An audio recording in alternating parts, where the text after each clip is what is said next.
tardes, gracias por estar acá. Yo soy Facu Soto y vamos a estar charlando un poquito de mis últimos libros que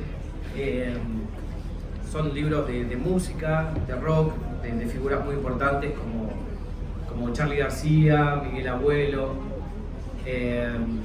Yo trabajé como periodista muchos años en Suplemento Soy, de Página 12, 13 años. Y eso me permitió, bueno, también soy psicólogo con perspectiva de género y estaba pensando, digo, eso quizás me permitió el training de escuchar y me gustan mucho las personas, de poder hacer libros de entrevista. También tengo un libro de entrevistas a César Sigluti, que fue el presidente de la CHAC, Comunidad Homosexual Argentina, durante 24 años.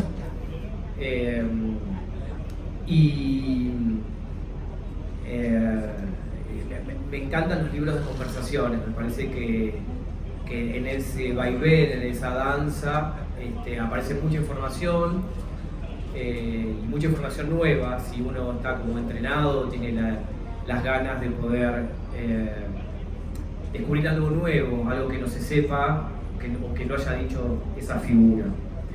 ¿Conocen a Charly? ¿Charly García? Sí. Bueno, vino acá varias veces a Chile.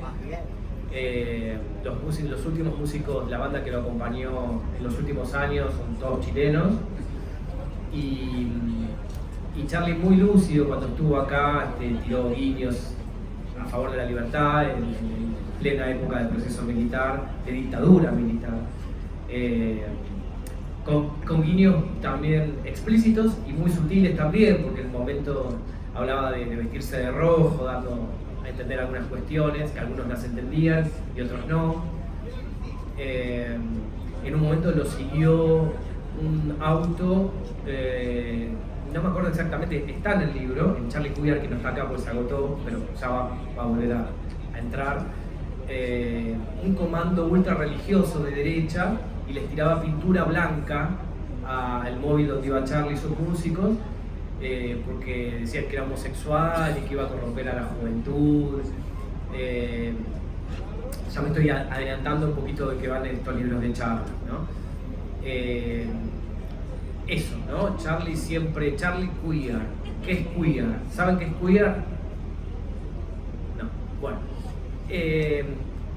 Es una especie de identidad que se usa para las personas que quieren correrse de todo tipo de identidades, que un significante o una etiqueta no les viene bien, no les pega bien. ¿Por qué no les pega bien?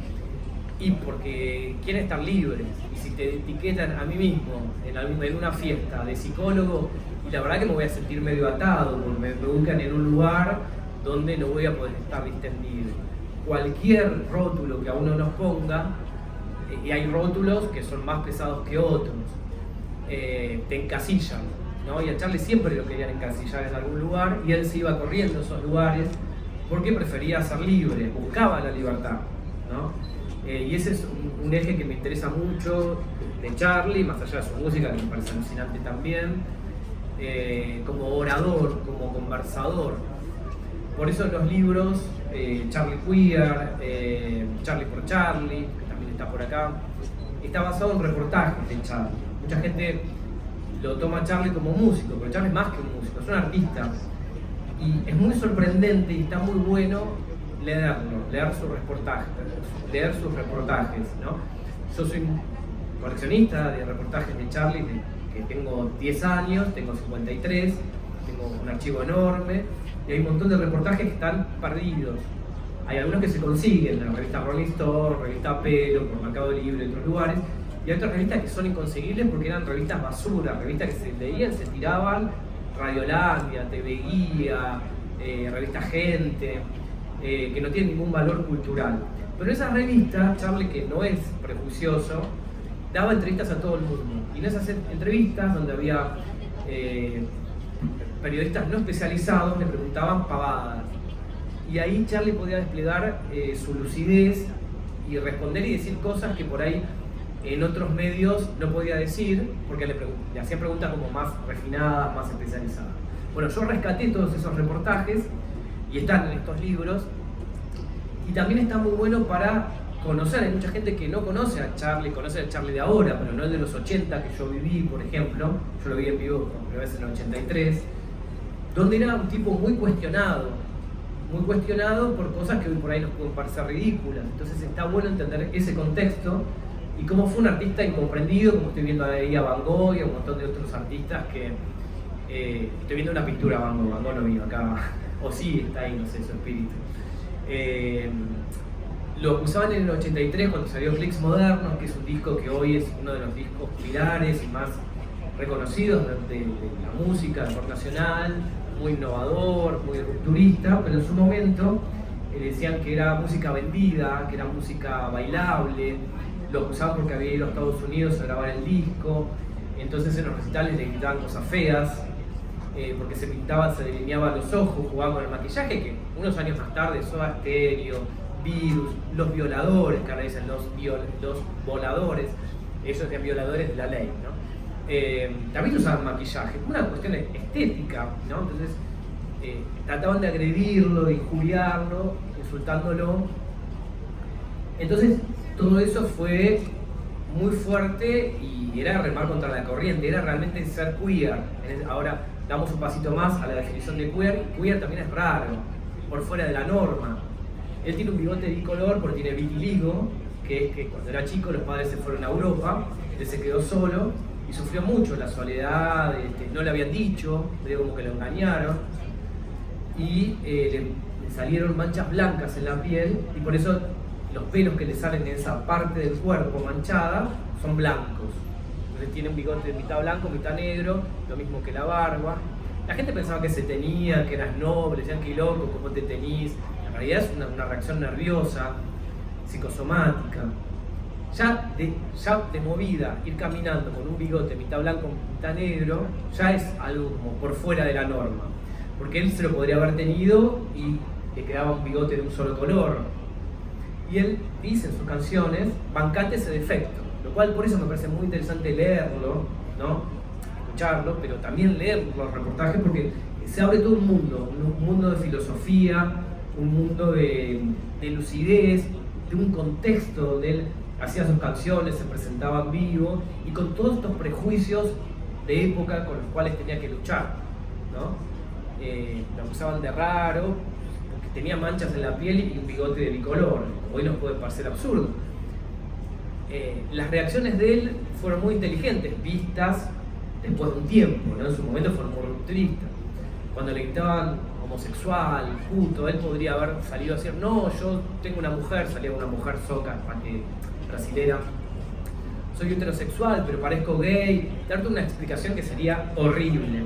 Entonces, ¿cómo reaccionó? Haciendo una performance, uno de los pioneros en hacer cuestiones performáticas. Muy inteligente, lo que por ahí le parecía que no podía explicar con palabras, lo explicaba con el cuerpo, haciendo acciones. En el año 83, cuando presentaba Clics Modernos, en el interior del país, en Córdoba, le insultaron, le tiraron una pulsera hippie en la cara y él reaccionó bajándose los pantalones, ¿no? Que después él tenía que acompañar en los reportajes diciendo por qué lo hizo, cómo lo hizo y cuál era el significado de lo que él quería decir. Hizo un montón de performance, ¿no? Pionero en eso, ¿no? En expresarse con la música, con la palabra, también pinta, hay cuadros, yo tengo originales de él en mi casa. Y representa también todo un contexto dentro de la música, como fue siendo queer dentro de la música del rock. Él siendo rockero dice, los músicos de rock y el público de rock es muy conservador, ¿no? Cuando estaba con Clics Modernos, año 83, con máquinas electrónicas y música moderna, digamos, le pedían discos de hace 10 años atrás, ¿no? Y como que costaba entenderlo y él siempre iba para adelante y dice, bueno, los músicos, el público no lo entendía, ¿no? Y en ese sentido también está en contra de la ley de lo que estableció el rock como normas de lo que es el rock y lo que no es el rock, ¿no? Entonces en ese punto también es rupturista y siempre luchando y a favor de todo tipo de libertades. Cuando le preguntaban si era homosexual, le dicen, ¿qué tiene de malo ser gay? ¿No? No siendo gay y en un contexto donde ni la gente gay salía del closet en el año 83, 84, 85. Salió semidesnudo en la revista Libre, lo cual le generó un grado de paranoia por el grado de acusaciones de la gente. Salió sentado en un inodoro, es una revista icónica que está en un libro, en las fotos, y con declaraciones muy copadas, muy vanguardistas, digamos. Hoy por hoy se hablan de esos temas como la deconstrucción, pensar la monogamia, hacer un acuerdo unilateral con la persona con la cual uno convive y poner sus propias reglas y no asumir las reglas que nos impone el patriarcado de, bueno, nos tenemos que casar porque es un hombre se tiene que casar con una mujer, tenemos que tener hijos, tenemos que ser monógamos. Bueno, si uno lo decide, está buenísimo. Ahora, también está bueno preguntarse si uno puede convivir y no casarse, uno puede tener una relación abierta, bueno, un montón de cosas que Charlie ya en esa época lo decía, y en ese sentido fue abriendo caminos, ¿no? Entonces me parece muy interesante ver estas cosas que él decía y cómo era la reacción de la gente en esa época. Inclusive gente que se suponía que era abierta del arte, ¿no? Después de ese reportaje en la revista Libre, estuvo encerrado un tiempo en un departamento con mucha paranoia porque era muy fuerte todo lo que decía en ese reportaje que era un... Bueno, vamos un poquito a contar sobre los libros. Esto es un poquito el contexto de Charlie de los 80, que es el libro Charlie Queer, todavía sigo siendo una norma. Y este libro, que estaba agotado y ahora acaba de llegar hoy conmigo acá, mágicamente, hubo un tiempo que fue hermoso, es para conocerlo a Charlie, cómo era Charlie en los años 70, donde no era un tipo reconocido como hoy, donde no salían los medios del año 72, cuando grabó el primer disco, hasta el 75, con el Adiós Sui Generis, no había muchas notas de Charlie en los medios, no le daban los medios. Esto es interesante también porque uno a veces piensa que siempre fue igual, siempre fue como es ahora. No había espacio para el rock en los medios masivos de comunicación, en los diarios, en revistas especializadas rock, pero no en otros lugares. Entonces no hay mucha información, no había celulares, era bastante complicado ir con cámaras de video, no había video en realidad. El VHS entró en el 80 como video del hogar, como si videojuego. Entonces, bueno, el trabajo que hice acá en un tiempo que fue hermoso fue entrevistar a gente de los años 70 que lo conoció a Charlie, antes, gente que formó un grupo con Charlie, tuvo Spanish, antes de formar Sui Generis, compañeros del banco de Charlie, músicos, su mujer con la que tuvo un hijo, Billy Bond, que fue el productor de varios discos de Charlie, del primero, de Vida, músicos que grabaron en el año 72. Entonces, en ese sentido, es como todo lo que un fan quiso saber sobre Charlie y nunca pudo preguntarle, porque en esa época no le podíamos preguntar cosas a Charlie. Bueno, es como una forma de conocer cómo era el Charlie de esa época.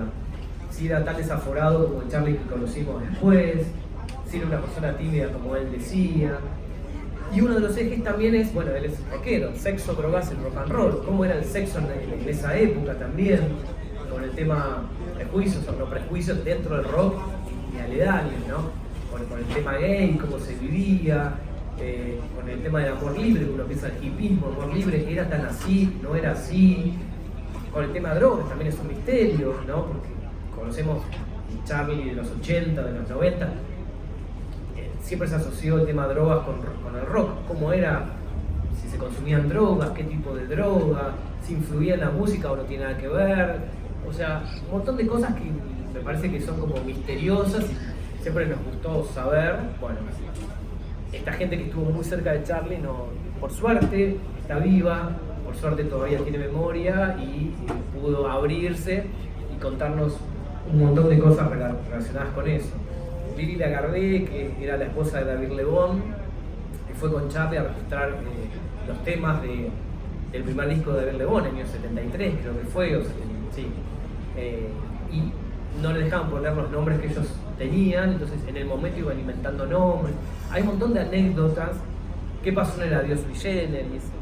Hay un perfil de Julieta Sandoval, estuve investigando sobre la profesora de piano de Charlie. Usted sabe que Charlie empezó tocando música clásica cómo era esa profesora, porque eso era muy fuerte como lo formó. Les adelanto un poquito, la profesora de piano de Charlie era muy religiosa, le inculcó mucho la religión y decía que para hacer arte y arte real, arte conectado con el universo, tenía que haber mucho sufrimiento y dolor. Charlie se lo tomó al pie de la letra, tenía oído absoluto, era muy buen músico y a la vez tocaba 8 horas por día y quería mostrar sus canciones, sumamente creativo. Entonces cuando daba conciertos, que era muy chiquito, cuando daba conciertos a los 4 o 5 años, se flagelaba, se golpeaba la cabeza contra la pared para sufrir y acceder a esto del arte. Muy loco y bueno, muy curioso también, ¿no? Todas estas cosas que uno puede ir sabiendo. Bueno, Carlos Piegari, que formó el primer Sui Generis, uno conoce Sui Generis, que es un dúo, Charlie y Nito, bueno, era un sexteto antes. Gente que formó ese grupo, Carlos Piegari, Alejandro Correa, Pedro y Pablo, pioneros del rock nacional, que le dieron un lugar a Sui Generis para que tocaran en Mar del Plata, Ada Moreno, que fue la mítica fotógrafa de la foto de la Sui Generis, donde está Charlie y Nito abrazados, y que cuenta también qué hay detrás de esa foto, la iconografía, que está Gatti, que Gatti es una de las personas que hace el diseño de los afiches de Almodóvar, y trabajó con ellos, bueno, Willy Bon, Jorge Álvarez, el editor que publicó a Rodolfo Walsh, a Boquitas Pintadas, Manuel Puig, un montón de escritores que no eran publicados en otras editoriales. Jorge Álvarez en este sello los publica, los edita. El juicio de Oscar Wilde era como muy jugado para la época, ¿no? Claudio Gavis, de Manal, Francisco Prati, baterista, Liliana Garbé, Nito Mestre, María Rosa Llorio, Juan Rodríguez, baterista de Sui Generis. La verdad es que, como fan de Charlie, haber entrevistado a Juan Rodríguez, el baterista de la Sui Generis, me parece increíble, y por suerte se generó un clima de confianza muy alucinante que pudo contar un montón de cosas que no sé si en otro contexto las hubiese contado. Hablando de contar, les voy a contar un poquito sobre el libro de Miguel Abuelo, que está recién salido del horno, después charlamos un poquito. Miguel Abuelo, un cuerpo desobediente, está en la misma lógica de todos mis libros. Una onda queer, una onda que tiene que ver con correr los límites de la heteronormatividad, y Miguel Abuelo fue un pionero también en esto, ¿no? Yo no me meto con su vida personal, sí me meto con lo que él nos quiso mostrar, decidió mostrar. Cuando se subía al escenario, que no se subía como iba a comprar el pan, sino que se subía maquillado, con un montón con un vestuario especial, los movimientos, todo lo que él también decía cuando no le alcanzaban las palabras o cuando elegía comunicar con símbolos o con su cuerpo, ¿no? Un cuerpo totalmente desobediente, que no se ajusta a las normas estrictamente de lo que nos impone la sociedad como lo masculino, como uno tiene que caminar, sentarse, hablar, sino un cuerpo que va por otros carriles. Hay un capítulo dedicado a cada disco de Los Abuelos de la Nada, donde también desmenuzo tema por tema, no por mí, porque lo que yo puedo decir de cada tema la verdad que no es interesante, pero sí gente que compuso el tema, gente que vivió ahí como Andy Cherniavsky, que fue la fotógrafa de la primera etapa del disco de Los Abuelos de la Nada, etc., que vivió ahí, bueno, cómo se hizo el tema, Miguel Abuelo contando de qué va el tema o cómo cambió la letra, cosas que son muy interesantes y que también remiten a mi carpeta de archivo de Los Abuelos de la Nada. Yo era muy chiquito, pero todo lo que sabía Miguel Abuelo, Los Abuelos de la Nada, lo recortaba, bueno, tengo mucho material que por suerte lo conservo, lo atesoro, y muchas revistas underground, Twist y Gritos, otra que ni me acuerdo cómo se llama, con reportajes muy extensos. En esa época ni los editaban, eran reportajes por ahí de 8 páginas, 10, 12 páginas o más, y muy interesante porque este tema de la sexualidad y un montón de cosas de correr límite estaba, y se lo preguntaban.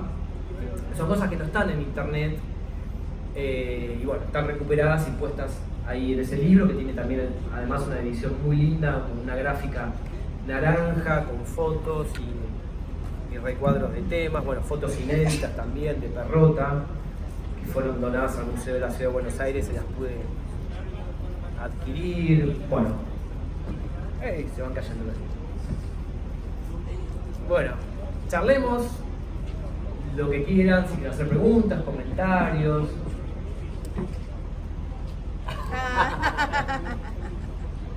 ¿Alguna pregunta? No, bueno, sí. Bueno, me interesa. ¿Me va a poner el otro nombre? Dale. Me interesa tu tema porque me interesa desde la visión de historiador poder ir registrando las cosas que van pasando en las épocas presentes, que ya no son tan presentes, pero que sí son contemporáneas y coetáneas, ¿no? Y en base a eso, me gustaría saber un poquito cómo llegaste a lograr, digamos, encontrar toda esta posibilidad de información, de ir recogiendo como estas compañías, digamos, de lo que nosotros vemos como público o escuchamos. Buenísimo, muchas gracias por la pregunta. Sí, me parece fundamental el contexto, ¿no? Y me pregunto un montón de cosas y creo que ahí en los libros se refleja. Digo, hasta cómo incide el contexto en la obra, cómo influye, ¿no? Cómo va modificando el contexto, volviendo a Charlie, por ejemplo, la incomprensión del público, cómo puede reaccionar un artista, ¿no? Podría darle lo que el público le pide, o podría refutar o rebatir la apuesta e ir mucho más lejos. ¿Quieren rock? Bueno, les doy música clásica. Bueno, ver eso me parece fundamental y se ve acá. Charlie Queer, Charlie por Charlie, están basados en mi material de archivo. Yo tengo unas carpetas enormes, son más de 20, con todo lo que salía de Charlie de esa época. Después iba a comprar a las ferias de usados, tenía 14, 10 a 17, 18 años, al Parque Rivadavia, revistas, miraba una por una y compraba revistas y arrancaba y tengo todo eso, que es un material incurable porque, como decía antes, no están a la venta el 90% de esas revistas. Sí, algunas revistas muy especializadas, como acá La Bicicleta, allá la revista Pelo, la revista Rolling Stone, y otras que ya son inconseguibles, especializadas, como la Rock and Pop, la Rock and Pop, donde Charlie dice soy lesbiano, que nadie sabía. ¿Dónde dice Charlie que es lesbiano? Acá, mirá. Y otras que eran de cero valor artístico, revistas de Chimento, TV Guía, y eso que no están catalogadas, no están en ningún lado, están en mi material de archivo, y de ahí transcribí, puse, cito el número de revista, el año, todo. Con Miguel Abuelo pasó lo mismo, yo veía que había algo muy potente, no solamente en su música, sino en lo que decía. Era muy rupturista, no solamente con lo sexual, sino con todo lo que tenga que ver con salir de la norma. Hay un reportaje de Charlie que dice, no hay que tener miedo al fracaso, hay que experimentar, cosas que por ahí hoy son más obvias, pero en plena dictadura militar y siendo un niño, leer eso era como que te abría caminos, te ayudaba. Y muy interesante todo lo que desglosa adentro. Entonces, básicamente está basado en mi archivo. Y hubo un tiempo que fue hermoso, es trabajo de campo, con las vacas, de campo, de haber ido a entrevistar, claro, a esta gente que conocía, que me parecía también, sentía mucha energía, de gente que lo conocía a Charlie en la primera época, cuando Charlie no era Charlie, compañeros de banco del colegio. Fui al colegio, un colegio que realmente me dio la posibilidad de subir a hablar con el coronel no sé qué, y me fui porque me pareció horrible. Un colegio militarizado, donde iban hijos de milicos, y todavía hay gendarmes, vestidos de gendarmes. Me parece una mala vibra, ¿no? Y digo, qué loco formarse ahí. También me ayudó a entender, ¿no? Tanta rebeldía, donde no solamente te obligaban a tener el pelo corto, sino te querían moldear como lo que ellos querían, como tenías que sentarte, que tenías que hablar, mucha censura, mucha represión. Y bueno, Charlie salió totalmente lo opuesto, buscando absolutamente todo tipo de libertades, ¿no? Para él y para los demás, abriendo y corriendo límites, para que todos podamos disfrutar y gozar un poco. Creo que le debemos mucho a Charlie, a Miguel Abuelo, lo que hoy podemos disfrutar un poquito de libertad que tenemos, de ser quienes somos y de no tener que ocultarnos por lo que seamos, ¿no? Él en una canción dice, Nuevos Trapos, bueno, no lo voy a citar, pero ustedes la conocen, ¿no? Dando lugar a todo lo que tenga que ver como lo marginal o por fuera de la norma. Suena medio teórico fuera de la norma, ¿no? Pero todos en algún punto somos un poco raros, como dicen Bancantes el defecto, y creo que la onda es eso, ¿no? Asumirnos como somos, aceptarnos, porque si no nos aceptamos, menos nos van a aceptar los demás, en vez de tratar, y en un momento dice, aunque te arregles las gomas, nena, vas a seguir siendo rara. O sea, te puedes arreglar lo que quieras, cambiar el color de ojos, de pelo, pero vas a seguir siendo el que sos. Y todos esos mensajes son alucinantes. ¿Alguna pregunta, alguna charla? Acá. Importante lo que tú mencionas porque, bueno, yo no soy tanto de la generación de Charlie, pero forma parte de nuestra historia cultural y musical, o sea, de nuestro país hermano. A mí siempre me ha admirado mucho cómo él pudo enfrentar, porque él vivió en un tiempo histórico muy complejo. Todo el tema de la diversidad sexual, el tema del gobierno, entonces, no sé si nos pudiera decir, o sea, el aporte que hizo a la cultura y a la libertad es muy, muy importante. Y hasta el día de hoy tiene vigencia.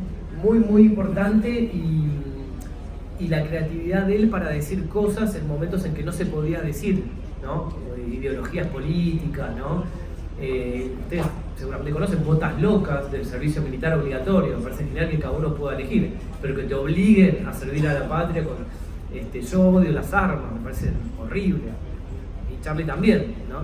Y que te enseñen a usar armas cuando no querés usar armas, cuando estás a favor de la paz, del amor, de otras cuestiones. Es horrible, es una tortura. Bueno, él hizo un montón de estrategias para no... Siempre fue fiel a sí mismo, ¿no? Después me enteré, Raúl Porchetto también está en este libro, que mucha gente, o rockeros, o gente de esa generación, hizo cosas para eludir ese servicio militar obligatorio. Ustedes saben que Charlie se hizo pasar por loco, tomó pastillas que se le aceleraron el pulso, le dieron un cadáver para que lleve a la morgue y él lo puso en la silla de ruedas y lo llevó a un bar y pidió 2 Coca-Colas.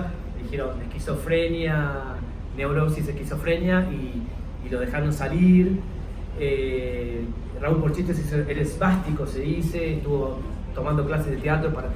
Y sí, es horrible que te olviden perder un año de tu vida haciendo algo que no querés, sobre todo cuando ya están conectados con el arte. Charlie, Porchetto, estaban con sus bandas, haciendo música, y a veces, si se puede sacar algo de esos tiempos nefastos, es quizás la creatividad de los artistas para poder decir lo que no se puede decir de manera explícita. Entonces, por ejemplo, tenemos a Charlie con temas como Alicia en el País, canción de Alicia en el País, donde metafóricamente pueden escucharla, hace alusión a un montón de cuestiones de una manera alucinante, sin dar nombres, sin ser explícito, y así también muchos otros temas, ¿no? Cómo vencer la censura sin ser censurado. Es una habilidad, igual que se quiere parecer dictadura, porque en Chile también pasó. Claro, sí, en Chile también pasó, y cuando él vino acá en plena dictadura, también con Pinochet, también decía, había guiños y decía, ¿cuál es tu color favorito? Decía el rojo, y hay un montón de cosas que están Charlie por Charlie. Hay un extracto de esa entrevista. Y él también cargaba con esa cruz de él ser un tipo como Miguel Abuelo, un tipo libre con su cuerpo, y que en ese momento lo acusaban y lo querían agredir diciéndole homosexual. Contaba al principio que lo corrieron acá en Chile, un grupo de ultraderecha, está en algún lugar el recorte del diario en primera plana, le tiraron un tarro de pintura, tachos de pintura, censuraron parte de su gira por homosexual y por querer como contagiar a la juventud de malas influencias, qué sé yo. Digo, la homosexualidad es una elección sexual que no se contagia porque es una enfermedad. O sea, si a vos te gustan los chicos, por más que te toque una chica lesbiana, no te van a gustar las chicas, es ridículo. Y si te dice a ella cuánto le gustan las chicas, a vos no te van a gustar las chicas porque a ella le gustan las chicas y manifiesta. Es una ridiculez, pero bueno. Y él cargaba todo el tiempo con ese karma, lo acusaban todo el tiempo, como un insulto, le gritaban puto, homosexual, y él se apropió de eso, como una cuestión punk, ¿no? De bueno, me quieren agredir con eso, no me agreden, miren, parezco más maricón de lo que ustedes creen que soy, ¿no? Sin serlo. Entonces ahí me parece que está realmente el valor, porque una persona que aboga por sus propios derechos está buenísimo, pero en algún punto tiene que ver con él. Y cuando haces algo comunitario para que los demás puedan gozar un poco de libertad, que vos no tuviste, bueno, Charlie lo dice, ¿no? En el tema Demoliendo Hoteles, yo que luché por la libertad, pero nunca la pude tener, ¿no?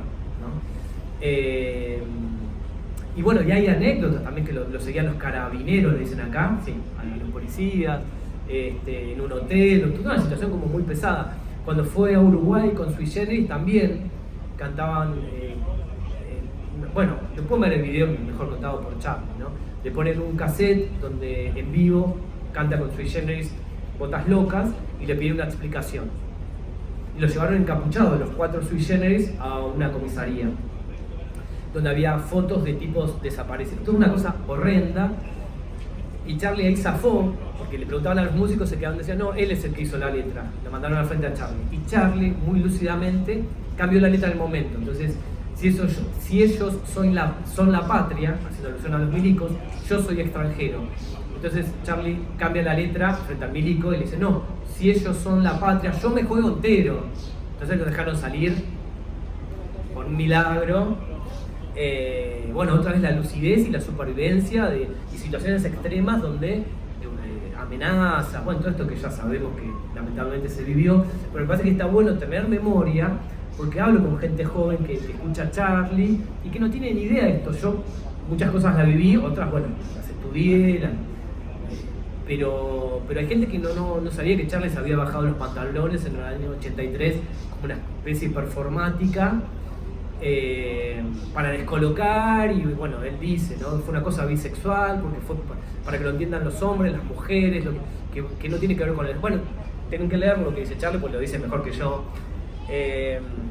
Y digo, bueno, está bueno, acá me sale el viejardo, ¿no? Que sepan el contexto y todo lo que luchó para ser hoy una persona reconocida, porque no siempre fue reconocida. Creo que estamos en tiempo, una preguntita más.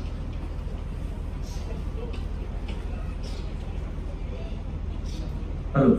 ¿Aló? Hola. ¿Aló? Sí. Bueno, primero que todo felicitarte por tu tremendo y hermoso trabajo. Muchas gracias. Y bueno, contarte, yo tuve la oportunidad de ver a Charlie 2 veces en vivo. La primera vez lo vi en Caracas, Venezuela, en el año 89, como 2 o 3 meses después del estallido social de Venezuela, en Caracas, ¿no? Había sido tremendo lo que había pasado, pero las cosas ya pasan rápido, y al poco tiempo una gran fiesta en el Poliedro de Caracas con Charlie, con Fifi, con una banda de Venezuela que se llamó Sentimiento Muerto. Tengo un recuerdo, yo era muy joven, pero me acuerdo así de Charlie muy flaco, muy rockero, llamándolo todo, me quedé del ambiente, ¿no? Todos ellos vacilando allá en el Poliedro de Caracas. Y varios años después, en el 2006 o 2007, Charlie, un poco después, vino a tocar acá para los 100 años de la Federación de Estudiantes de la Universidad de Chile. Fue en el Estadio Nacional. Tuve la suerte de integrar el equipo de producción. Wow. Charlie, Vicentico, los Rondán y los 3 que se habían vuelto a juntar en ese momento, y otras bandas chilenas. Y bueno, yo estuve a cargo como de la coordinación logística del stand de Vicentico, pero bueno, estuve muy atento a todo lo que pasaba con el evento, ¿no? Hay una historia sabrosísima, es que bueno, la banda de Charlie, que es chileno-argentina, habían llegado acá con antelación, habían hecho una prueba de sonido, etc. Y Charlie llegaba a Chile acá horas antes de su show, lo preciso, ¿no? Entonces lo fue a buscar, me parece, el presidente de la FES en un vehículo particular para recibirlo y llevarlo al evento en el Estadio Nacional. La cosa es que estaban ahí y Charlie llegó acá a Chile y no tenía pasaporte, no tenía identificación. De Argentina lo dejaron salir así nomás porque está el Charlie, pero acá no podía entrar porque no tenía identificación. Se generó toda una situación así en el aeropuerto. El presidente de la FES en ese momento era el actual ministro de Economía, en ese momento hijo de la ministra Robina Veloso. Se movieron al aeropuerto de Hilo, mamá, por favor, ayúdame. Se movieron al aeropuerto de Hilo y Charlie pudo entrar acá a Chile sin ningún tipo de documentación ni nada. Y eso te demuestra lo que es estar por encima de la norma, ¿no? Claro. Totalmente, Charlie no requiere pasaporte ni nada, entra y sale por el mundo como lo que es un rey del rock, ¿no? Claro. Pero la verdad, las cosas es que, más allá, digamos, de la anécdota, hay un vínculo muy fuerte con Chile que está muy consignado en tu libro, con Charlie, esta cosa de lo geográfico es increíble, ¿no? Y también en el libro un poco se despeja la gran incógnita, ¿no? Porque Charlie nunca tuvo el Festival de Viña en los años 80. Después de leer el libro queda muy claro por qué, ¿no? Definitivamente era muy incontrolable para la organización, pese a todo lo importante que era todos los demás, Soda, Hit, eran un poco más asimilables, no, Charlie no, y ahí se entiende un poco mejor. Pero al mismo tiempo no lo necesitó, ¿no? O sea, él estuvo siempre acá, va a estar siempre acá, y quiero felicitar porque también en esta época de tanto Google, de tanto inteligencia artificial y de que la gente piensa que todo se puede investigar y todo está a un clic, utilizaste un término para referirte como a las revistas de mal gusto, como esas revistas tipo sí, amarillistas, sí. Claro, y como que nadie las considera, no están consignadas en algún lugar, pero incluso en eso, o en la revista de región, de provincia, que lo coleccionamos cuando éramos jóvenes, ahí vamos a encontrar respuestas que no van a estar, claro, probablemente, ¿no? Entonces toda esa arqueología que tú has hecho, que nos permite descifrar a esta gente que luchó para que hubiese otro ambiente y hoy los raros peinados puedan ser un poco más normales.